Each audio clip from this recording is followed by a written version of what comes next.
بسم اللہ الرحمن الرحیم۔ السلام علیکم ورحمۃ اللہ وبرکاتہ۔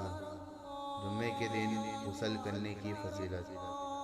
جس نے جمعے کے دن غسل کیا، مسجد جلدی گیا، امام کے قریب ہو کے خاموشی کے ساتھ اور غور سے خطبہ سنا، اس کے لیے ہر قدم کے بدلے 1 سال کے روزے رکھنے اور تہجد پڑھنے کا ثواب ہے۔ جمعے کے دن کی فضیلت۔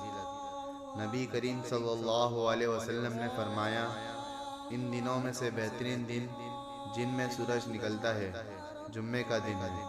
اسی دن آدم علیہ السلام پیدا ہوئے اور اسی دن جنت میں داخل کیے گئے اور اسی دن وہاں سے نکالے گئے، اور قیامت بھی اسی جمعے کے دن قائم ہوگی۔ صحیح مسلم۔ خود بھی عمل کریں اور شیئر کریں اور دوسروں تک بھی پہنچائیں۔ شکریہ۔